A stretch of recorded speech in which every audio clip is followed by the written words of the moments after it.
Sadhguru, in one of your uploads on YouTube, you speak of an experience where you've consumed the cobra venom, and and you describe this experience as something where one part of yourself felt like you were in a state of slumber, while the other part of you felt like you were in a higher level of brightness.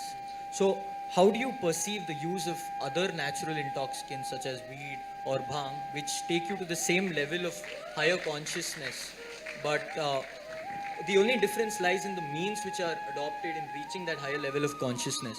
So, why has the consumption of weed in India remained a stigmatized subject? And fortunately for us, we have a senior minister in the Narendra Modi cabinet, Mrs.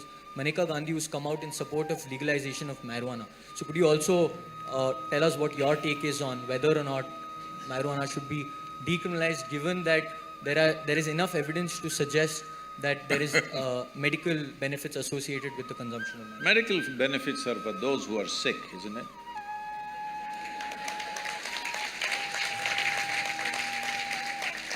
We talk about medical benefits when people get sick, not when they're healthy, all right? So, I'm glad you've been doing some research about finding that cobra venom thing. We are not consuming cobra venom on a daily basis, we are consuming mercury on a daily basis sometimes.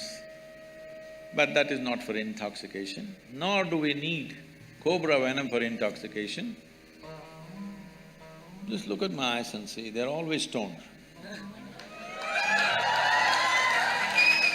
Really, don't put your head down, just look at me and see.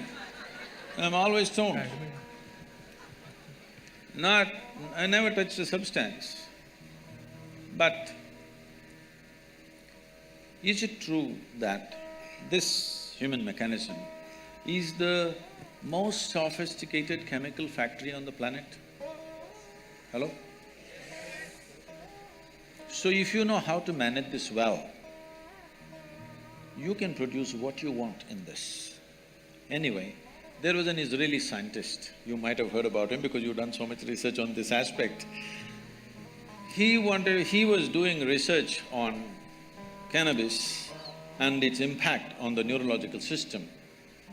So he started this research in the United States. Every year he was getting some 15 kilograms of cannabis. For almost 12–13 years he got this and he produced no results. And in 1980s, when US drug agencies, the agencies which were working against the drug smuggling and stuff, they decided to not hit the suppliers but hit the market. So the street was burning with police action. At that time, the police and the agencies said, this guy is getting 13 kilograms per year. We have not seen any paper from him, it must stop. So they stopped. Then he moved to Israel and he showed what he has done and they supplied marijuana for him as much as he wants. In about 4.5 years, he came up with this. He said, there are millions of cannabis receptors in our brain. But why? So he threw this information to all kinds of scientific disciplines to find out why in human brain there are millions of cannabis receptors. Well, naturally the anthropologist said maybe at some time the whole humanity was smoking. But that's not possible because many parts of the world it doesn't exist. But even there, they have. After many things, many funny things happened around the world in this context, then the neurologists came up with this and said, the brain is expecting that you will produce cannabis within the system. It's not expecting you to smoke. It's expecting you produce that so that it becomes a mood equalizer for you all the time. But most human beings have become inefficient chemical factories or they're just lousy CEOs managing a great factory. So they start smoking from outside. It's not a moral issue. It's not a moral issue for me. But the thing is, there is substantial studies which are being put down by those few activists who want to promote it. There is substantial studies to show that your decision-making, your certain dimensions of your brain, particularly about decision-making, are sufficiently suppressed. If you smoke marijuana for 30 days, this will last for 4 to 5 years. Your decision-making is clearly affected.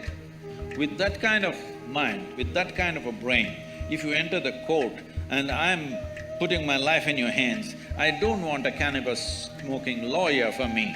I don't want a cannabis-smoking surgeon to work upon me. If he's just smoking on the street corner, not doing anything to anybody, it's his problem. But definitely I don't want my surgeon to be on marijuana and do surgery on me. Yes or no? Do you want?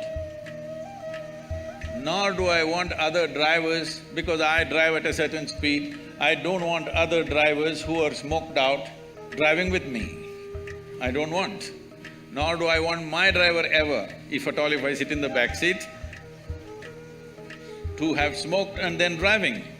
If you want that, you choose, but we don't want that. Most people don't want that because they know what it'll lead to.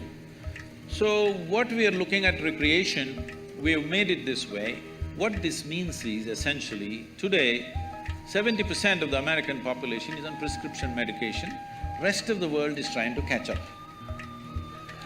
Yes, rest of the world is trying to catch up. People are starting medicines very early on their life.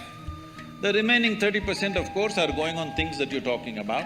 Why just stop with cannabis? Why don't we do some cocaine? Because it really fires us up, you know? It's okay, man. It's all right with me. I told you, it's not a moral issue for me. It's a question of whether it'll enhance your life or suppress your life. Whether it'll allow you to live your life full on, or will it make you a smaller life than the way you are, or what you're capable of. Nothing less than what you can do must happen in this life, isn't it? For whatever reason. Either because of your attitudes, or your stress, or your drug, or for whatever reason, you should not become a human being less than what you could be.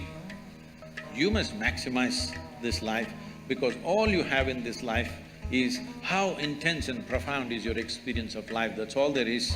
And half the time if you're dazed out, you will miss that possibility. But if you come to me, I can teach you a way. Simply you can sit here and be stoned out. No, really. Not just me, I do this to any number of people, thousands of people, they just sit there and boom.